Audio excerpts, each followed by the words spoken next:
To grow food in the western United States, we built irrigation systems where the water pulls out from the river lake into a canal, out to smaller pipelines, into sprinklers or flood irrigating out to the farm. The challenge we're facing with these corridors of water, they're 100 years old. They're leaking 30 to 50% of their water. The western United States has more than 1 million diversions. 70% of them, they're going to agriculture. Being able to modernize these systems is a great way to be able to address a number of agricultural security, food security, economic development, and environmental issues. You're creating a whole series of benefits, and those benefits often are associated with increased economic production or to keep water and steam for fish, often providing recreational benefits that bring in hundreds of thousands of dollars to local economies. In modernizing these systems, not only are you creating construction jobs and putting people to work, there's a lot of rippling effects on the environment. Replacing our open canal systems with pipe is definitely a way to modernize our systems to deliver enough water to our customers and give back to the river. During the recession, we were the only concrete trucks that were running, and we kept the lights on over a dozen different businesses, and as a result you're able to stimulate the local economy. It's getting to this space where we're thinking about where is this new mapping of infrastructure. We've seen a lot of barriers in the past, particularly in scaling up this work. Some of those barriers relate to certainty of funding. They're very expensive projects. How do you pay for a system like this? And it's a real challenge. We can create a package of projects that's attractive to a wide range of funders, whether it's earned revenue opportunities, state and federal grants, or private investors. And that funding is critical to helping get some of these projects in the ground. The whole landscape has been shaped by the development of water as a resource. On our farm we raise hybrid carrot seed.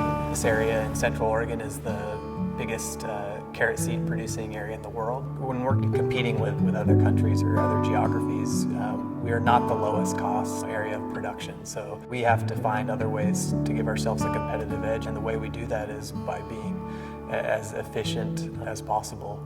We sell $42.3 million of agriculture annually in our community.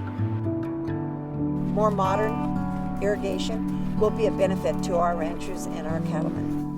We're entrusted with water, which is one of the most important resources on the planet, and so I think it's our duty to be as efficient with that resource as possible. Over the next 10, 20, 30 years, we can change the way that water is managed in the United States. Looking at that network, not just for water purposes, but broader community benefits, will be a very key piece in looking at modern 21st century infrastructure across the western United States.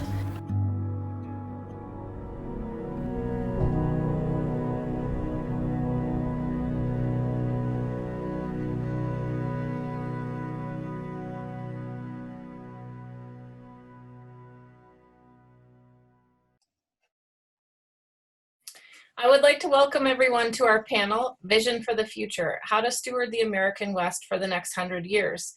Thank you very much to our panelists for joining us today, and thank you to the National Council on Science and the Environment and Project Drawdown for putting together such an excellent conference. Aging infrastructure and expanding population, rampant wildfires, food scarcity, persistent droughts, and declining fish populations are stressing scarce water resources in the American West. Modernizing irrigation district infrastructure has the potential to provide significant impact to help solve many of these problems. This panel will provide insight into how we collectively work across the policy, advocacy, research, and implementation spectrum to increase the pace and scale of irrigation modernization and demonstrate how we bring people together to solve complex challenges. I would like to introduce our first panelist, Julie O'Shea. Julie is the founder and executive director of the Farmers Conservation Alliance. As the director of FCA, Julie has spearheaded over 50 successful irrigation modernization projects throughout the western United States, increasing agricultural security and enhancing environmental benefits. Julie, take it away.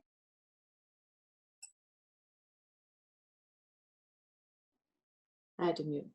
Hi, thank you, Margi. I'm really excited to get to talk about this topic as irrigation modernization is one of the most transformational projects to be involved in the Western United States. Essentially, throughout the West, we have a web of canals and corridors moving water. Roughly 80% of the water being diverted is moving into agriculture. These systems were built to move water from a river or lake out to a farm, following a whole system of canals, pipes, and diversions out to individual farms. But these systems were built over 100 years ago. And with those systems through time, they've been breaking down, often losing 30 to 70% of water, requiring gigawatts of energy to be able to move water from one place to another. Water quality issues, which all lead to insecurity for agriculture, as well as environmental issues. When we started working on irrigation modernization, in particular fish screens more than 15 years ago, we saw opportunities for win-win solutions across the board. When we started working on looking at how at the point of diversion could we get water out to a farm, but at the same time let fish, sticks, and leaves move downstream. We saw it created a win-win solution for agriculture by providing water consistently and lower operation and maintenance costs, and many times setting up conditions to allow for renewable energy production. Yet at the same time, as we were doing that project, that same solution also benefited fish passage, where many of our rivers in the West have endangered or threatened species. And from this work, we learned quickly that all of these projects we were looking at in irrigation modernization efforts, whether it was the fish screen or pipe or renewable energy, had so many multiple win-win solutions. So about 7 years ago, we built the Irrigation Modernization Program, where we partnered with irrigation districts in the West to help plan out that path, plan out a process to begin from where they are today with systems that are 75, 100 years old, to how do we navigate through that process and move into a place where they have a modernized, reliable system that's dynamic, that can change through time. We've been really fortunate to have such great partners across the board, whether it's organizations like Energy Trust or at the federal level, working with NRCS and Department of Energy and many others who are also working to try to solve those problems and think about how do we go about and how do we approach irrigation modernization so it rises all the tides. It's really exciting to be here and talk with others and have a conversation to think about how irrigation modernization helps benefit all communities, and also thinking where are those opportunities for collaboration. As we're thinking about those corridors of water, we're thinking about renewable energy, we're thinking about community resilience. As we're rebuilding these systems, we're looking to the opportunities to where we can rebuild in a way that allows for fiber optic and transmission and renewable energy, and really help address a number of the issues to help strengthen and build vibrant communities in rural America. Thank you so much, Julie. Next up, I would like to introduce Dan Keppen. Dan is the Executive Director of the Family Farm Alliance, an organization working to support ensuring irrigation and water supplies are available to Western ranchers, farmers, irrigation districts, and allied industries. Take it away, Dan. Thanks, Margi. Yeah, my name is Dan Keppen. I'm the Executive Director of the Family Farm Alliance. I've lived for 20 years in Oregon's Klamath Basin, which is home to some of the most contentious water battles in the American West. There's also a lot of good things happening here now too, and Julie and her team are definitely part of that. As Margi said, the Alliance is a grassroots organization of family farmers, ranchers, irrigation districts, and allied industries in the 16 Western states. We're focused on one mission, and that's to achieve reliable, affordable water supplies to Western farmers and ranchers. We work on federal water challenges with policymakers on Capitol Hill and the federal executive branch. In the last 15 years, we've testified over 80 times before congressional committees. For family farmers and ranchers, finding solutions to constantly emerging challenges is just business as usual. Nature, the markets, and government are always finding new problems to throw at farmers. Those who are not determined, resourceful, and innovative do not succeed, at least not for long. The COVID-19 pandemic underscores the importance of safety and stability provided by domestic food production. For farmers and ranchers to survive and for food to continue to be produced in the West, a stable water supply is a necessary part of any conversation about our national food security. Shortly after the November election, we prepared a set of recommendations for the Biden-Harris transition team, outlining how we felt our priorities matched up with theirs. Two of our priorities are addressing aging water infrastructure in the West and advocating for collaborative conservation. It's critical that our country continues to invest in our water infrastructure. Before we look forward 100 years, we need to look back 100 years when some of the first federal water projects in the West, including the Klamath Project where I live, were first built. Our existing water infrastructure in the West is aging and needs to be modernized. As Western hydrology continues to change and populations expand, the need to address water security becomes even more critical. By replacing outdated infrastructure with modern technologies, farmers can do much more with less. This applies to on-farm conservation efforts too. Traditional conservation methods can no longer match the scale and complexity of 21st century environmental issues. Leveraging data, insight, local implementation, and pay-for-performance mechanics, we can transition to a precision-focused and outcome-based future. This will generate economic and environmental gains across local and watershed scales by creating jobs and rejuvenating rivers. We called for the Biden-Harris team to support just such an initiative. Water managers, ranchers, and farmers are technologically savvy, innovative, resourceful, and creative individuals. They're also bringing those attributes to bear in planning for a future where drought may be a long-term or even permanent condition. If federal agencies are willing to take lessons from these folks, the result will be better management of water for both economic purposes and environmental uses. Thank you. Thank you so much, Dan. Next up, I'd like to introduce Dave Moldal. Dave is a senior program manager at the Energy Trust of Oregon, primarily responsible for helping customers develop custom renewable energy generation solutions in Oregon. Dave, the floor is yours. Thank you, Margie. First, some background on the Energy Trust of Oregon. We're an independent nonprofit, 501c3, in business since 2002, pursuing cost-effective energy efficiency and renewable energy generation for the benefit of investor-owned utility ratepayers in Oregon. We operate under a grant agreement to the Oregon Public Utility Commission. Money we invest in energy efficiency and renewable energy generation are collected from ratepayers through the public purpose charge. So Energy Trust supports renewable energy generation two ways: through project development assistance, which is used to fund irrigation modernization, and installation incentives for projects themselves. The Irrigation Modernization Program was launched with FCA in 2015 following the successful installation of conduit hydropower projects in Central Oregon. Energy Trust saw the potential for more conduit hydropower with irrigation districts and recognized that past efforts failed due to a lack of comprehensive planning support, funding necessary to position irrigation districts for funding resources for piping.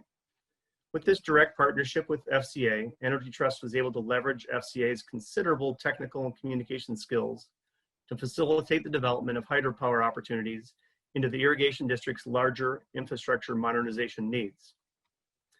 First, our rationale for funding support. Missing from the equation was upfront funding to help irrigation districts plan for modernization. There are a number of funding sources to help move infrastructure implementation projects forward, but planning funds like Energy Trust project development assistance are still relatively rare.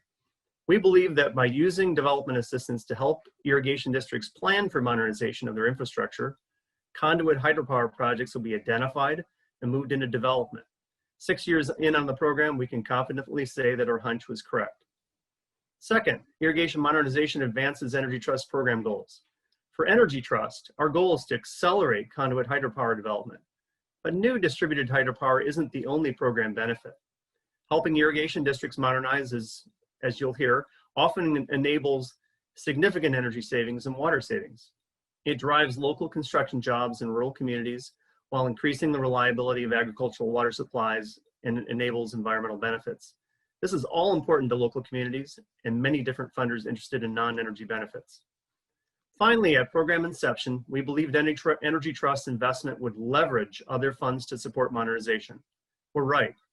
Energy Trust investment has leveraged tens of millions in state funding and over $100 million in federal funding to support piping projects. As piping moves forward, it enables the conduit hydropower that we all envision. So, although the road ahead is long, we're well on our way in Oregon to modernize our state's irrigation districts. moving water that is presently flowing in open canals and laterals and ditches into pipes, and creating conditions necessary, pressure and flow, for the development of in-conduit hydropower. It's the manifestation of a long-term vision to use our scarce water resources more efficiently, create a resilient agricultural sector, generate in-conduit hydropower, and keep water in stream for fish and aquatic habitat. This has all resulted from a highly valuable partnership among FCA, Energy Trust, irrigation districts, the state of Oregon, and our federal resource agency partners. Thank you so much, Dave. Next up, I'd like to introduce Thomas Mosier. Thomas serves as the group lead for energy systems at Idaho National Laboratory. He also leads the United States Department of Energy sponsored research on topics such as irrigation modernization. Thomas, take it away. Great, thanks, Margi. As you mentioned, I'm leading a DOE project to help support the great efforts of organizations like Farmers Conservation Alliance and others to advance irrigation modernization. One of the things that I personally find so intriguing about irrigation systems is that seemingly simple acts, such as conserving water through converting a canal to a pipe, lead to a myriad of possible benefits, ranging from the ability to plant higher value crops, generate more hydropower, leave water in stream for fish, or even perform targeted aquifer recharge so that the water can be saved in years of plenty and then used in drought years. From an energy perspective, irrigation systems are one of the most significant opportunities for new small hydropower in the Western US. Developing this hydropower could not only add clean energy to the grid, but also generate revenue for irrigation districts, provide net metering opportunities, empower local critical infrastructure if there were a blackout. And as part of the package of irrigation modernization, it provides a ton of benefits beyond energy. From a DOE perspective, this helps us advance our energy goals at the same time that we're providing real tangible benefits to communities and ecosystems throughout the Western US. One of the critical challenges we've seen with irrigation modernization is that it's expensive to do the initial pre-engineering design. Irrigation district managers know their systems better than anyone, but they often have to hire expensive consultants to help them assess the options and trade-offs for modernizing their systems. To help overcome this financial challenge, Idaho National Lab, Pacific Northwest National Lab, and Farmers Conservation Alliance are working together to build and deploy a visualization tool that's both intuitive to use and enables irrigation districts and their relevant stakeholders to think about different modernization pathways for their systems. For example, it enables them to think through what-if scenarios, such as what are some ballpark estimates of how much it would cost to pipe all or a portion of their system, and how much water could they expect to save in the process. And at the same time, it allows them to assess the other add-on benefits, such as reducing use of herbicides to kill the aquatic weeds, which saves both money and improves water quality. It also enables them to quantify increasing the recreational benefits, improve fish habitat, and the list goes on.